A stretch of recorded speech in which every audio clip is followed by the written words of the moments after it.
Mr. Adebayo, are you ready to take over? Good afternoon, everyone. Yes, I am. Okay, thank you very much, sir. Welcome. You can begin. Okay. Good afternoon, everyone, and it's a pleasure being with you on this call. Okay, so let me share my screen and let's see.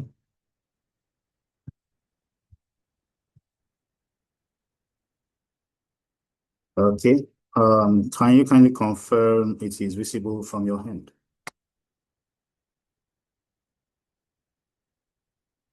Hello, can you hear me? Don't like. Hello?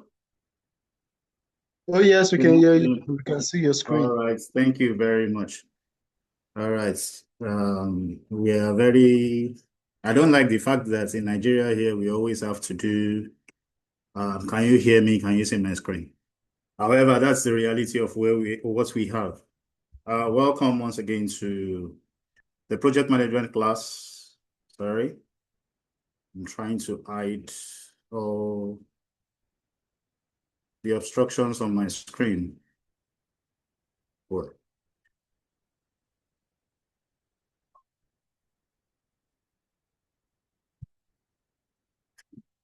Just a bit. All right, I hope this doesn't really cause distraction. It's okay.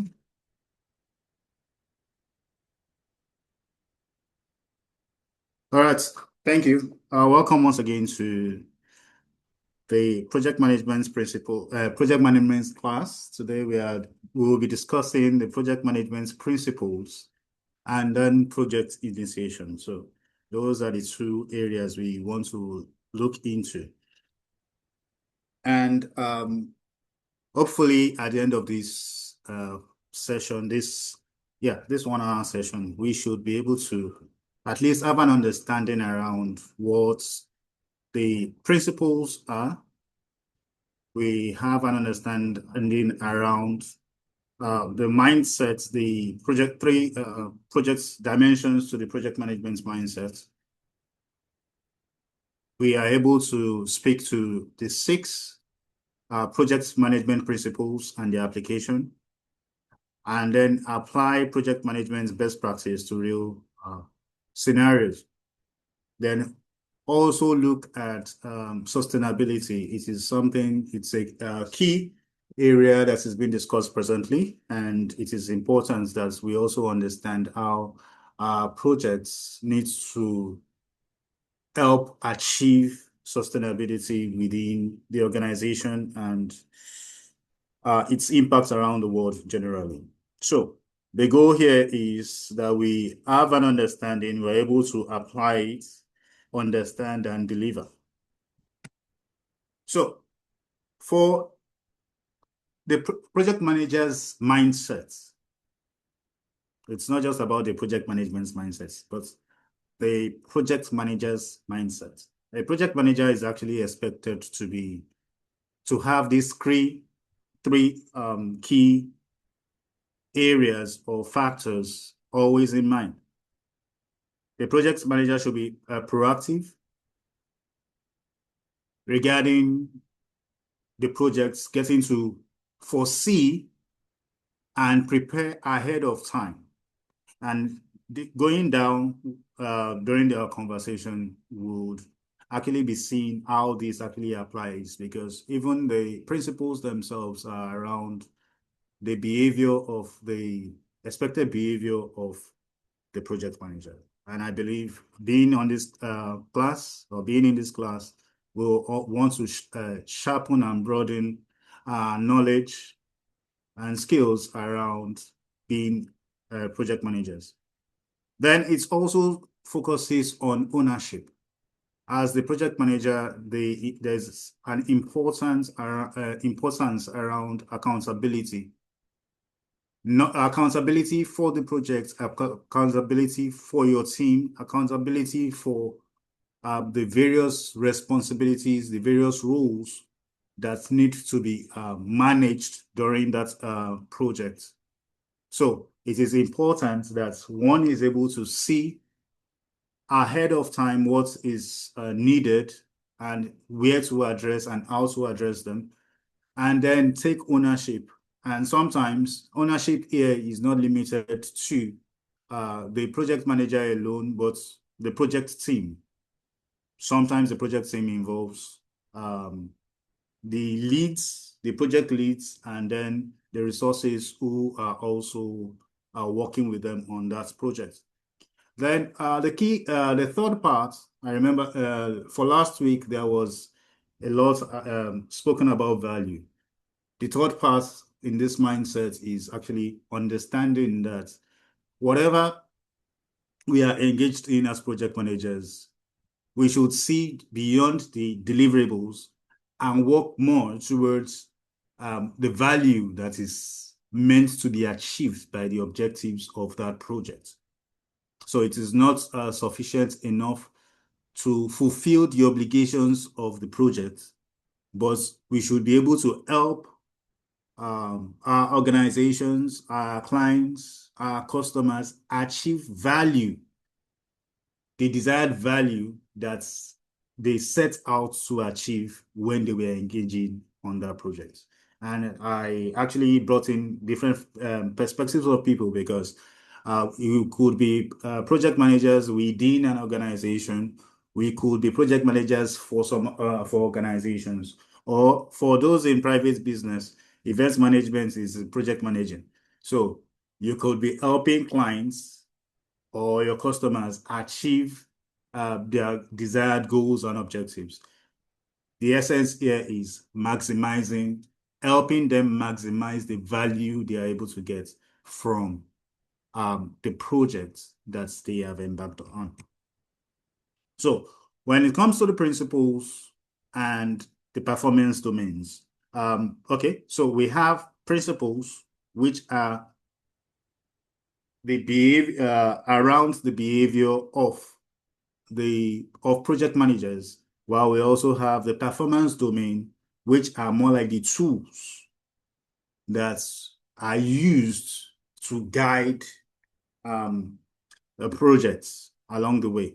Now, whilst we have 6 guiding principles that we'll be discussing today, subsequently, there are till the end of the classes, we have the performance domains that will be treated in depth.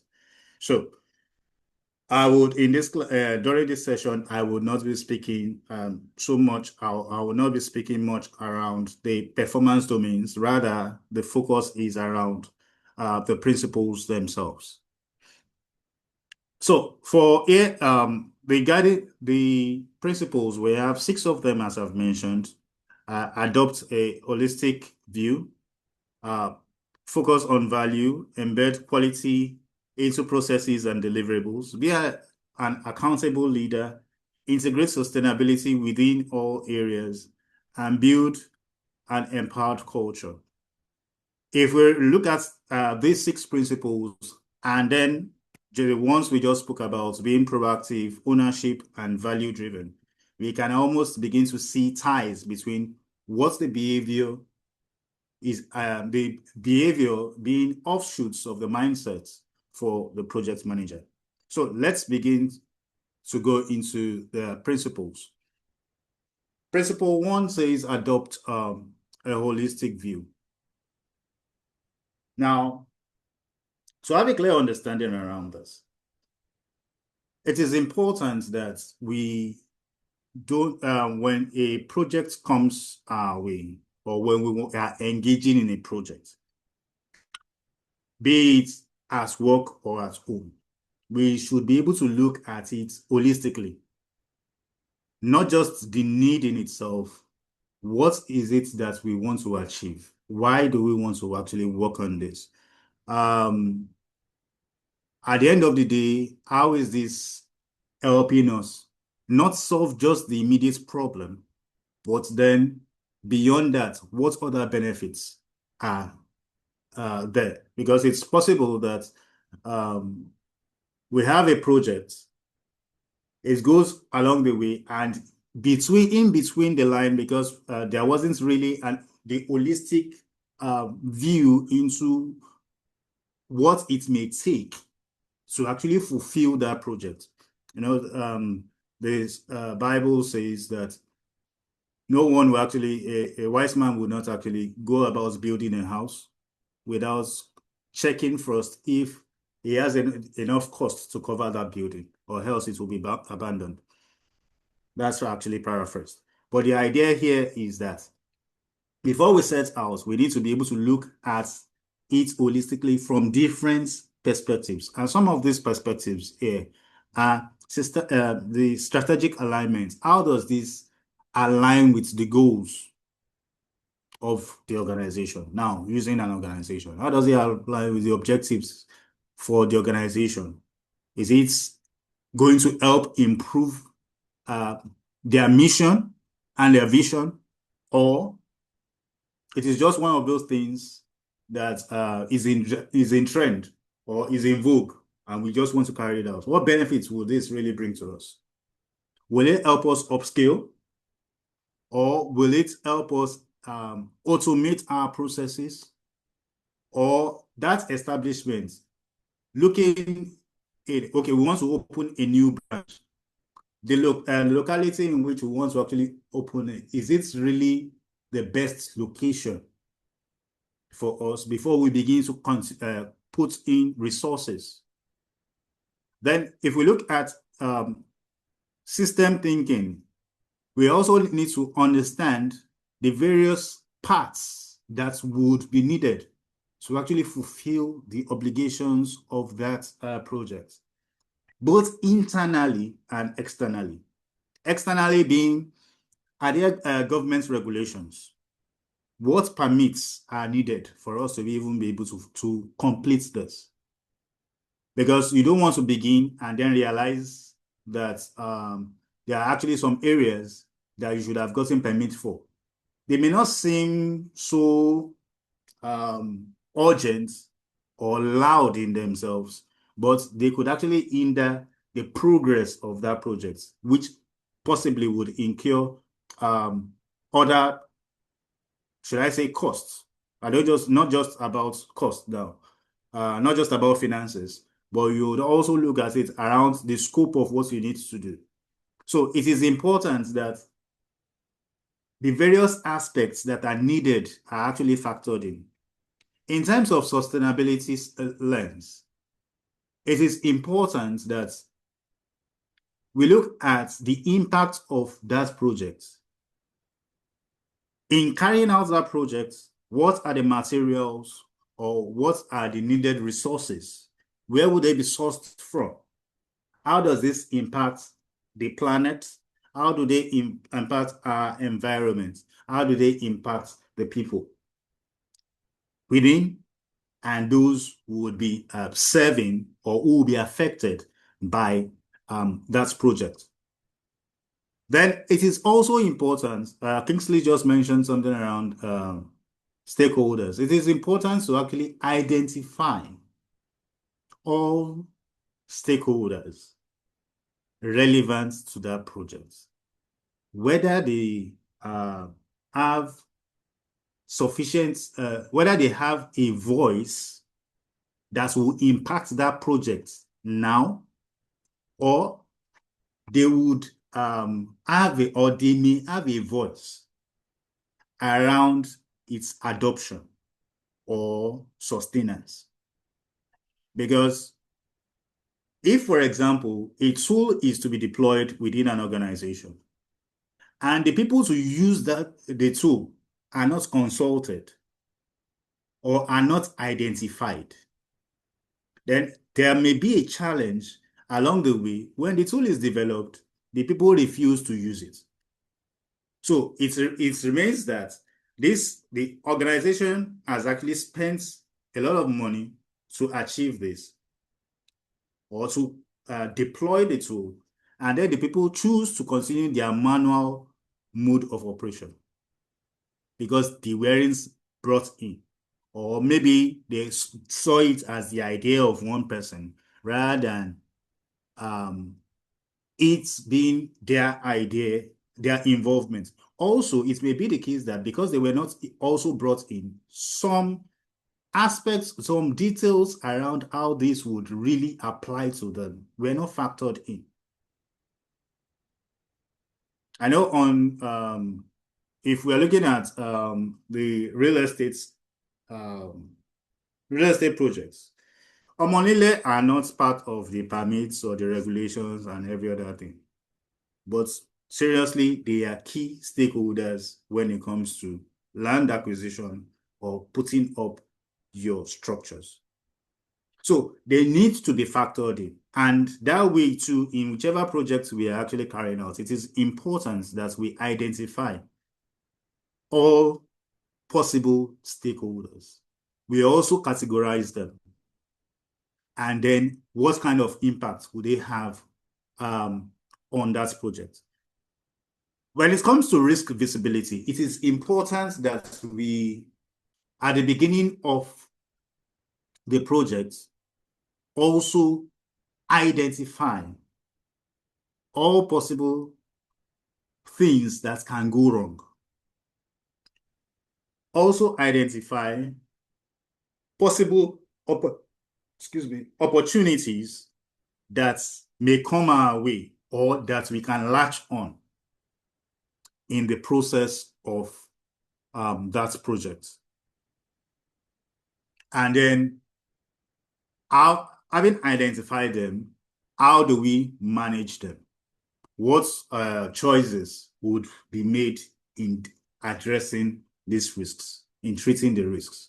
All these need to be factored in, and the PM or the project managers or the project team needs to have that insight, have that holistic view. Now, the project managers or the project team, let me actually put the project team, so we're not limiting it to just the project managers, because the project sponsor, the project director, possibly, depending on if it is a project, a program, or a portfolio, whichever be the case, you need to also understand how that this actually concerns everyone, especially when it comes back to achieving the goals and objectives of the organization, going back to strategic alignment.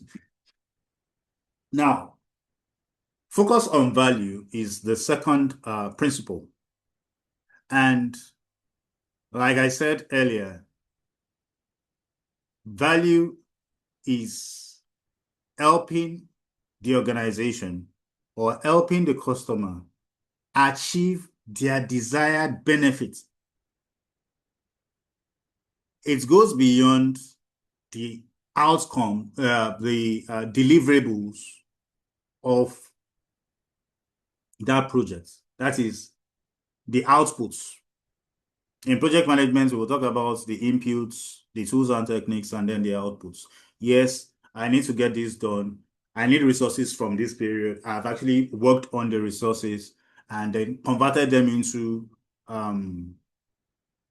maybe a new product. And then the deliverable is that product. But then, what value or how does that product help achieve the desired value for that client? Now, let me put it this way.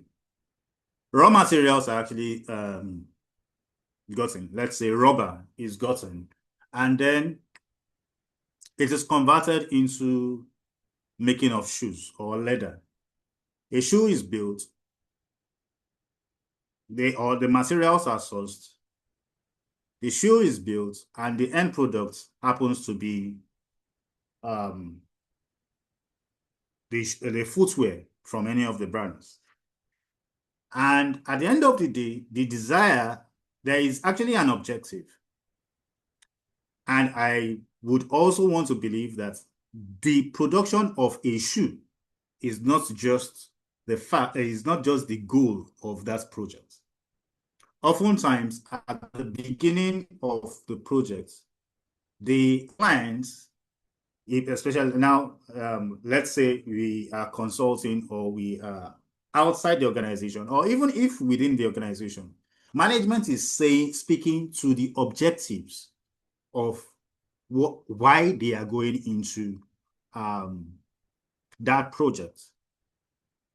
And then the project team, to a large extent, is more concerned about how they achieve that project, making sure it doesn't go beyond the scope, it stays within budget, it's all risks are managed, and they are able to actually meet quality within the timeline. However, forgetting the spirit behind that project. So for the footwear, for example, if by using, maybe that was meant to be a comfort fit for those needing orthopedic footwear. And that footwear, perchance, is not able to make the end user feel comfortable enough, then that project had actually failed its purpose. I hope we understand that. I'm on full screen, so I may not be seeing, what's the name now?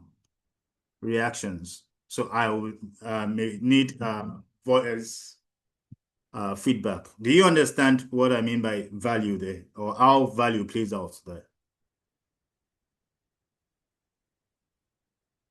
Hello?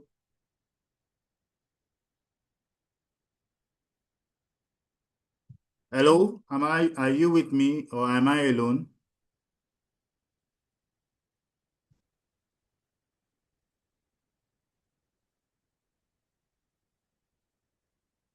Hello, can someone respond so I know you are with me?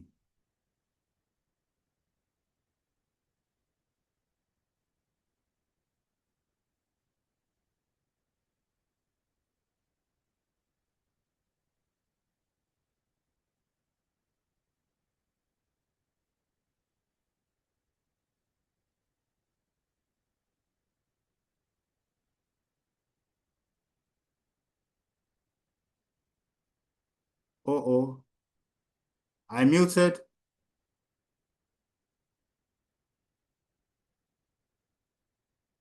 All right. Thank you. Thank you for the feedback. Frank, Judith, everyone. Thank you. Adeyemi. All right. Thank you for that.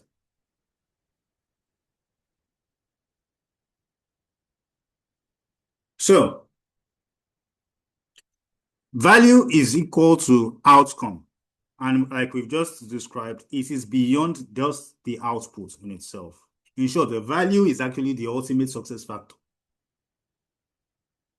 Now, the equation around value here is actually looking at what are the financial returns, the social benefits, sometimes customer perceived benefits. Putting out a product, sometimes we'll look at loyalty programs. Sometimes it is selling the brand. The aim of the product is actually to sell the brand. If we're not able to sell the brand, if we're not able to get the benefits beyond that product, we've not been able to achieve the value proposition for that particular project or product. Then it is also important that, excuse me, there is continuous assessment to ensure that, firstly, we are able to get feedback, and then around how our product or our service is faring. Excuse me. And then possibly the need to actually add or improve, or areas of improvement, to get issues or to get feedback around areas of improvement. So that, and then I also understand that for putting out products and services, sometimes they are meant for different categories of people. It is also possible that whilst we are focusing on value, we are also looking at how does this apply to the various categories of people in which our organization is serving. So that, for example, those who develop applications, excuse me, are concerned, banks, organizations are concerned around the possibility to use their application, the friendliness, the flexibility to use the application on iOS, on Android, and on systems. If you limit, or if a product is limited to one, it may not be able to achieve the set out goal. And part of that value to be achieved here possibly is being able to serve customers wherever they may be. So if we bring about limitations because we have not provided for that, then it is possible that we do not achieve that value that is actually looked into or that is desired. So the value circle, for value circle, we need to be able to define. The business case is not usually a part of the project's work tools. However, it is part of the business tools. So a business case needs to be developed for having that project. And it is very important that the value to be gained, the benefits to be gained are actually put into it. We need to also assess the quality and when this would actually be carried out. This too needs to actually be put into consideration. Then when adapting, because sometimes when the project management institute is speaking, we are speaking around development. So in the case of development, you have the iterative where you need to plan at different times and carry out your product. So the product releases are incremental, and that's the reason why they are iterative. So we also need to factor in the scope around that, whether we are using the iterative approach or the predictive approach. And when we are using the iterative approach or the hybrid, the combination of both, and when we're actually looking at that, we need to be able to adapt to the situation. So that is actually the reason why that is there. And then the targeted objectives, we should be able to deliver them. So all these are looked into and considered when actually looking around the value circle. Now, for the third principle, we have the embed quality into processes. Quality, in its own way, spans across. Okay, I need to rush or speed up my pace. Quality. Okay, excuse me. I just noticed this 1:30. Okay, quality. Okay, sorry. Okay, quality spans through different areas, and part of them are the deliverables themselves and the processes through which we use to achieve them. So it is important that performance and within performance and conformity, we need to be able to check that whatever in the process of carrying out the deliverables or the products of that particular project, the desired quality, the intended quality for achieving those things, right from the start, we actually set out and are monitored to be achieved. So we need to conform to the desired or the intended quality specification for that. Then for reliability and resilience, we need to have also been able to look into ways in which no matter what happens during the process of carrying out our projects, we can always bounce back. It is around recovery. It's around disaster recovery. So should a resource, either tool or people, be unavailable, we should be able to put in place. That is also, we should have factored the possibility of it, that one person may be unavailable, one vendor may be unavailable. Should this happen, what is it that we want to do? How do we actually achieve that? Then we also need to look at, for example, I'll just pick randomly this. When the slides actually come to us, we can actually read through them. For efficiency and sustainability, we also need to look at how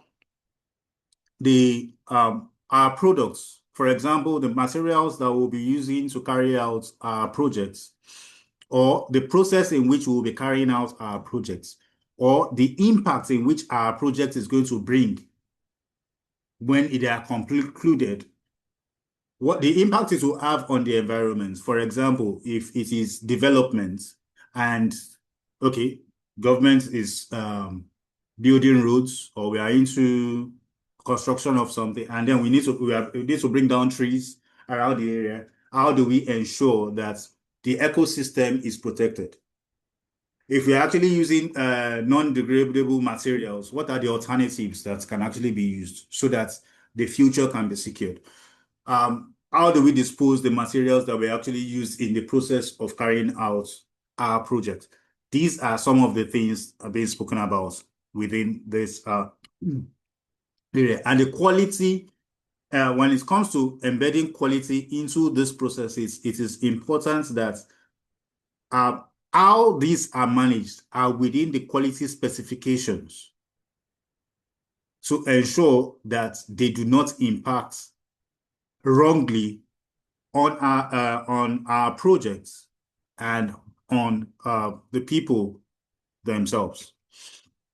The fourth is being an accountable leader. It is very, very important as a project manager or as a member of the project team to be accountable, because this actually brings around transparency, being able to walk through the stakeholders, the owners of the project, and those who are actually involved in that project, being able to help them understand from the start, based on our communication and our reporting, that, okay, this is how far we have gone. This is what the projects you've actually given to us. This is actually, these are the steps in which, or these are the things we want to achieve, or we will be achieving with you to achieve your objective.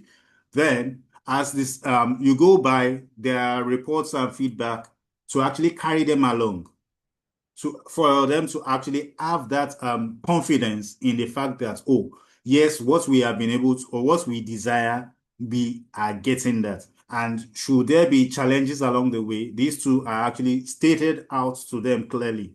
The impacts of it, what are the alternatives around them, which also gives them inclusion in decision making. Because yes, sometimes approvals, yes, they would give approvals, but they need justification for them to be able to give the appropriate approvals. As much as possible, we should not be looking at our own benefits. For example, I need to actually provide that we are encountering a challenge with a vendor, and then I go to look at my best friend or somebody I know alone who can actually give another quote. Rather, I should be able to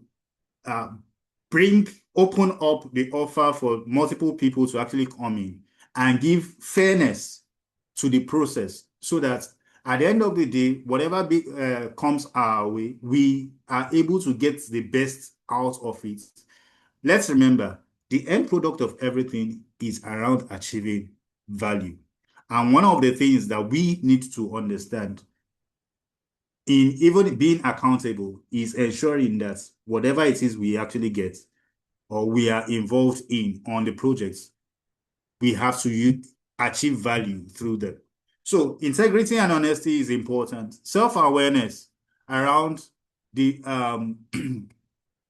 the strengths, the motives, not just of ourselves, of the organization we are working with, or of the customer in which we are working with, and knowing the strengths and weaknesses of our team members, and then helping them to resolve whatever conflicts, whatever bottlenecks or barriers in which they are having, and then also giving them opportunities to contribute to the well-being of the project, because it's not being a leader here, an accountable leader here. Yes, you are responsible for the final decisions or what may go right and what may go wrong on that project. However, it is also important that our people are able to have a voice. They're able to feel confident and safe within that environment, and they are glad that they are working with us, whilst not going beyond the necessary boundaries of professionalism. For sustainability, we've actually been, one way or the other, we've actually spoken around this being built around the people, the planet, and then the environment. The environment here also comes back to the social economics. For the people, we've spoken about the impacts, are always putting into consideration whatever it is we are carrying out or how we are carrying out our project. It is very important that our resources, the outcome of the project, we need to factor in how they affect the people. We need to factor in how they affect the planet. And then the return on investment for the organization, because we don't want to go into something in year 1 and by year 5 we are needing to spend millions of dollars or millions of naira to resolve issues that were caused based on our projects, because we did not put into consideration the impact, the economic impact for the organization. So for the 6th principle, it is important that we build an empowered culture. This is very important, especially when it comes to our team, our delivery teams, or those we are working with, either as vendor partnership, or we have a vendor client, or we have the project team and the resources that are actually working on it. Sometimes we also have cultural diversity, where we are working with people from different nations. We need to, as project managers, we need to understand how our communication, interpretation of what may be our interpretation of our communication, how it can actually impact on our projects. We also need to understand the fact that if, for example, I'm working with someone in Canada on a project as of today, I need to put into consideration the time difference. Or if it is the US, what part of the US is the person based? What time am I fixing my meetings? When I'm expecting deliverables from these particular persons, when should I expect these deliverables? Now, we had yesterday we had Democracy Day in Nigeria, a public holiday. If I am actually working with multinationals working in their countries, I also need to put into consideration possible holidays within their organization, within their own territories, and factor all those things into how we can have an inclusive team. We're not focusing on ourselves because, yes, we are HQ or we are the main persons or the owners of the projects, but we are also giving considerations to those who are working with us. It is also important that the processes of our task they are defined, and they we're able to have clear understanding of the needs and expectations of our stakeholders. We carry them along, not just our teams, we carry along those who we are working with. And stakeholders are like we've mentioned before, they are beyond just the project owners, the project team. Every other person who we may need to actually engage on that project, or who may impact our project or be impacted by our project, would have to be considered.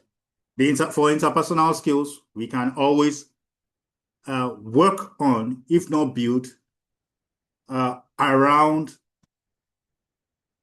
the interpretations, that is team agreements, interpretations around, okay, when we say this is actually what it means, especially when we are having multicultural persons, so that we don't have misunderstanding.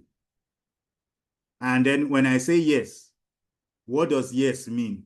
When I say no, or when no is the implication, what does it mean? Because sometimes when you shake your head, for some people, for them it is yes. When you nod your head, for them it is no. Or on the other hand, they interpret it according to their own will. You don't want that miscommunication. You don't want that disarray during your project. So it is very important that you have clear terms, clear understanding around how things work, processes. When people come in or new members join a project, they are given that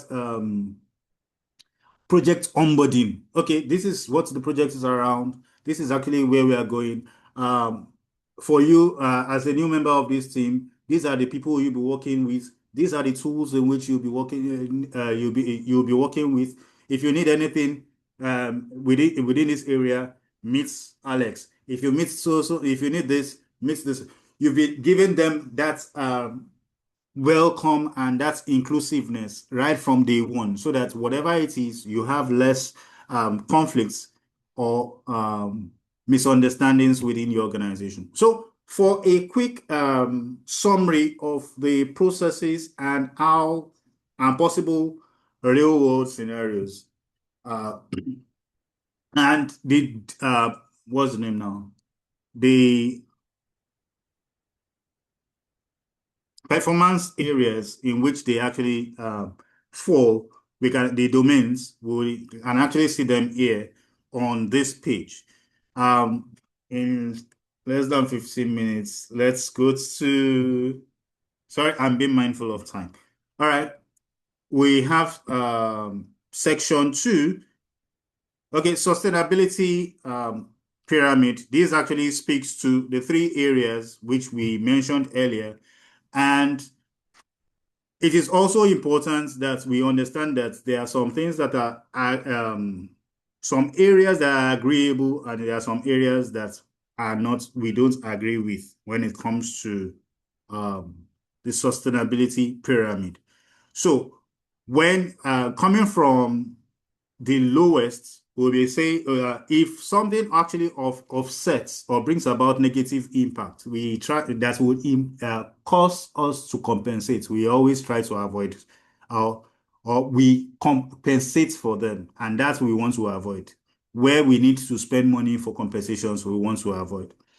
Where the impacts has to bring us to also restore those things, if especially damages when they are not part of the plan for that project. Excuse me. We try to avoid them. So we take care of the tools, we maintain all what we need to do, so that we reduce all extra costs or the impact.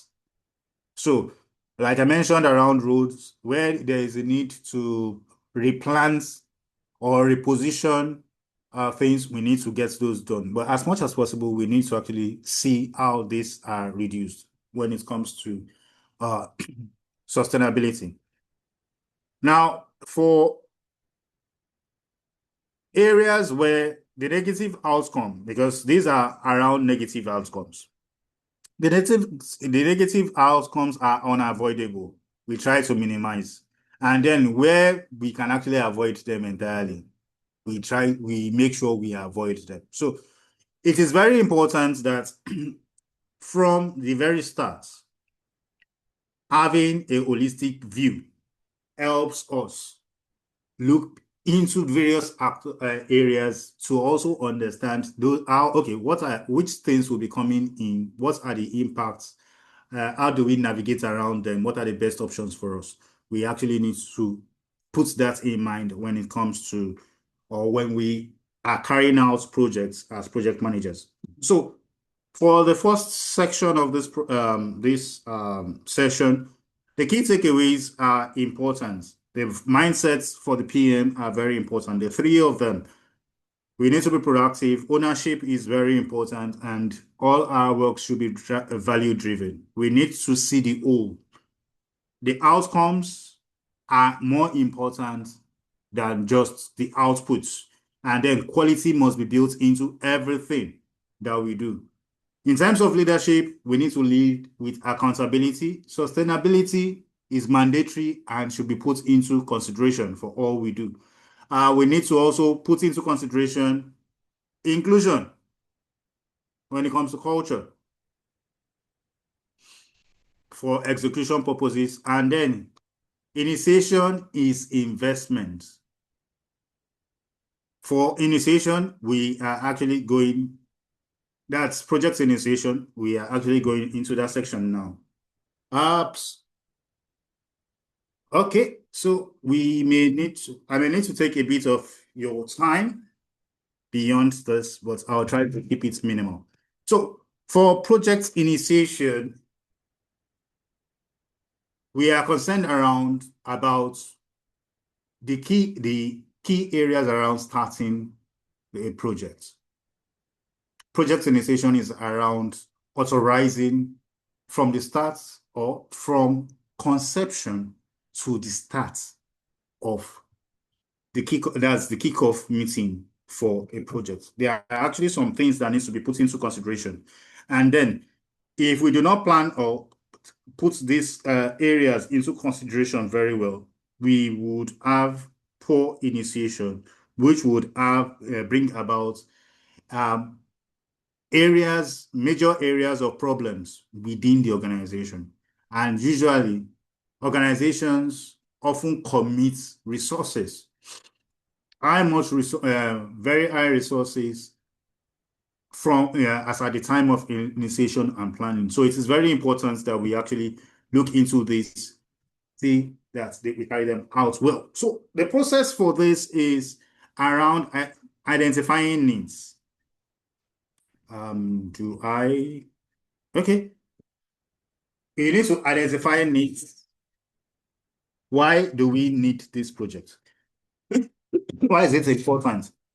What problem is this solving? What opportunity would we be achieving from here? It is very important that we actually do that. Then, what are the objectives? What do we want to achieve?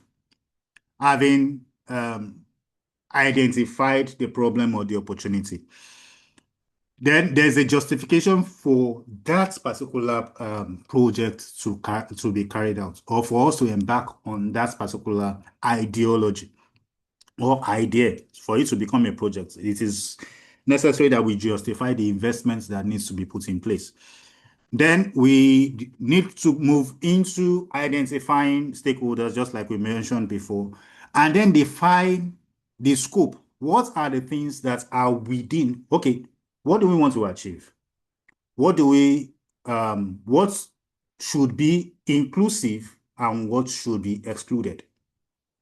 So far, okay, we want to embark on this journey. This is how far we want to go. We don't need to cross to this point.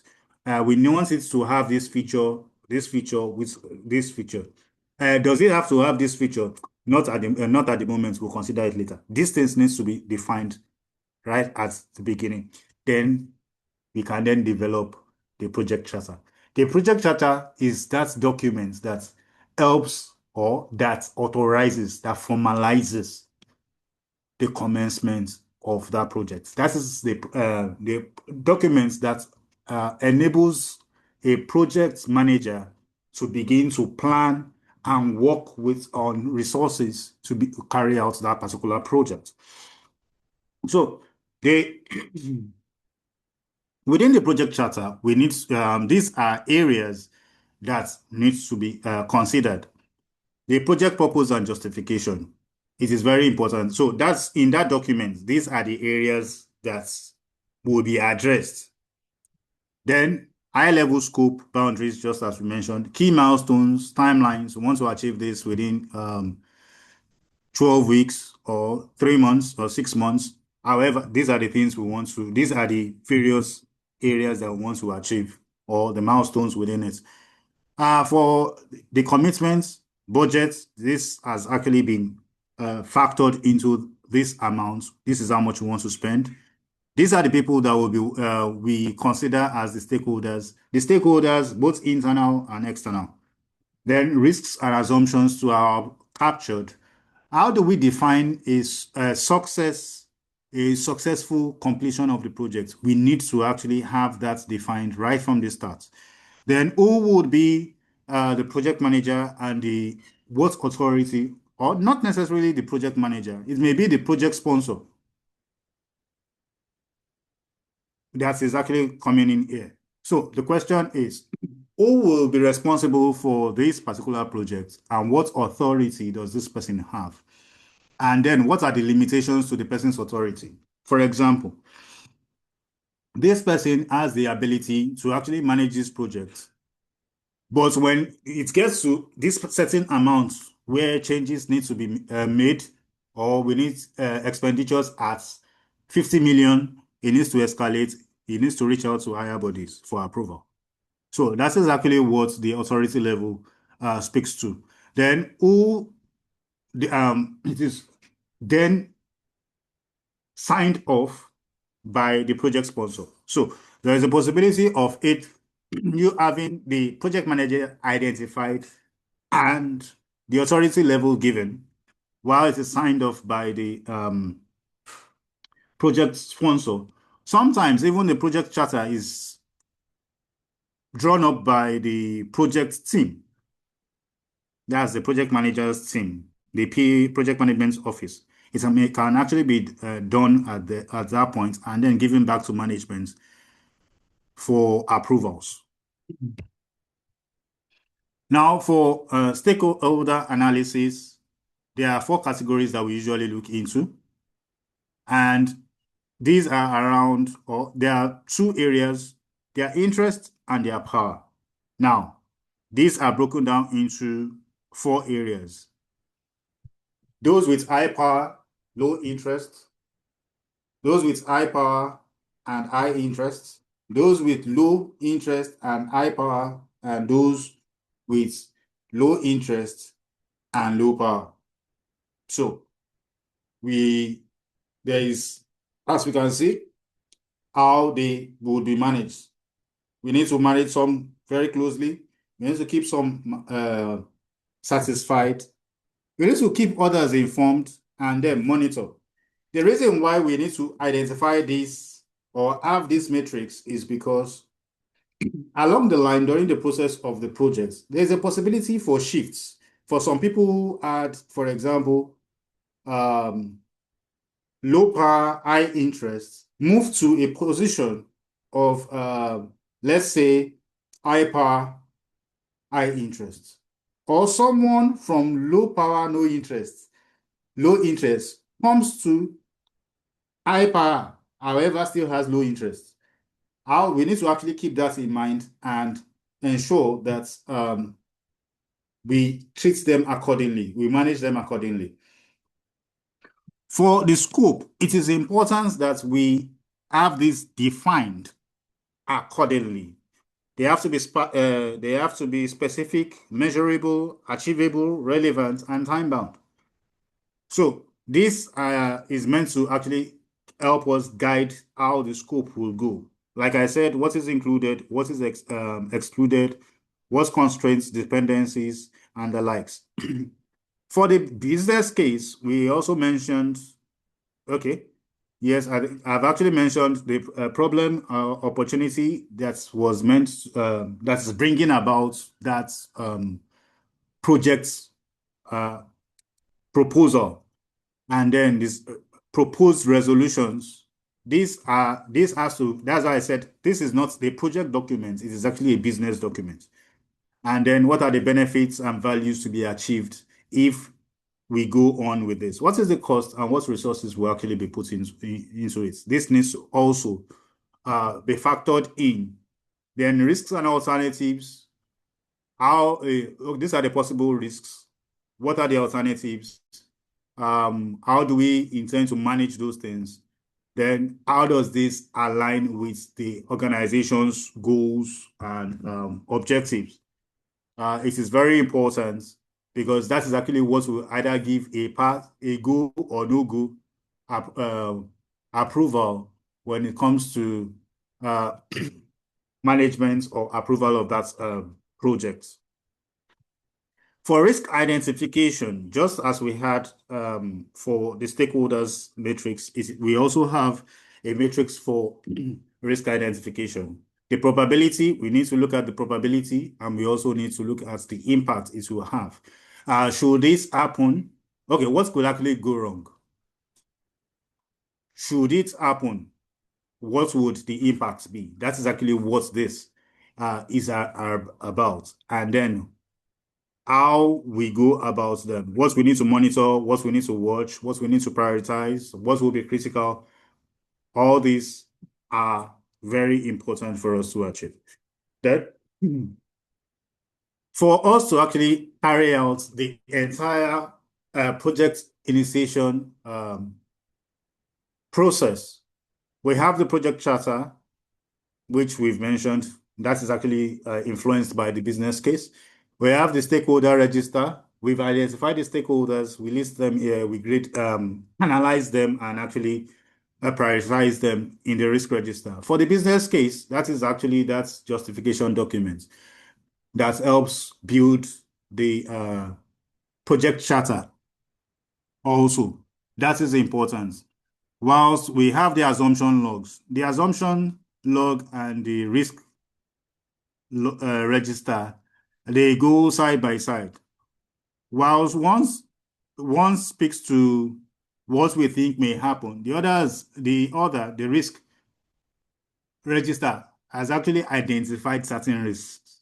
And then some assumptions can actually move from the assumption log to the risk log because there's that higher possibility or probability for them to actually happen. Then for the risk metrics, this is actually about responsibility metrics for those who will be working on who will be involved with that project. And we need to know for whatever roles and the roles we are carrying out, who is responsible for what, who is accountable, who should be consulted, and who should be informed. This is also important even for our stakeholders, so we know how to manage them. Okay, then this is a sample of what a project charter would look like when it comes to the Lagos Digital Health Initiative project. It's just a brief looking at different areas and giving categories of what it is that they hope to achieve or we hope to achieve during that project. Now, common pitfalls and how to avoid them. With projects, it is very important that we avoid scope creep, going beyond the needs and expectations of that particular project. We need to manage changes a lot and only authorized change within the scope of that change should be approved. Then not actually having vague objectives, not being clear about what we want to achieve can always go wrong and impact the project. Ignoring early risk signs, not paying attention to them would bring about impacts if they are not manageable. So it is very important right from the beginning of the project that these are actually done. These are properly identified and we get commitments and we get assignment of those who will be watching and monitoring for those risks. That identifying stakeholders, it is very important so that you don't leave anybody out, especially important ones. No charter, no authority. Without a charter, without an assignment, a formal assignment, we cannot have a project manager on a project. So it may be a project not having leadership in a way, and then there are also projects that you may not have a coordinating project manager, but you can always imagine what catastrophe that would be, because the question is who is actually leading the team. My idea goes, your idea goes. So even when we have such teams of bringing people together, because there are projects like that, we have different people, but they are meant to be managed by guidelines. Whilst there may not be a project manager per se, for one reason or the other, in the absence of the project manager, there should be guidelines to ensure that the project execution is done accordingly, or there is a process put in place for them to follow to coordinate what they are actually doing. Then deliverables versus outcome. The outcome is always more important than the deliverable. We've emphasized that regarding value. Our projects should be value-driven, not just output-driven. So key takeaways from this second segment, it's part of it also spills from the first. The mindset for the project manager is very important. Value over deliverables. We cannot stop emphasizing that. Then we need to lead accountably, and it is very important that we build and empower our teams for great collaboration. It is important also that whatever this, we recognize the fact that our decisions always have ripple effects. Therefore, sustainability cannot be left out of the question. Quality should always come from day one. And then sustainability matters once again, how it affects the environment, how it affects the people is very important. Then we need to initiate deliberately, kick off with a formal project charter. There must be a project charter that actually outlines what needs to be done and guides the process for the project. So with this, we have come to the end of this class. Let's remember project management is more than processes. It is growth mindset. Thank you, everyone. Thank you for your time. And apologies, it had to be rushed and for taking a bit of your time. Any questions, please?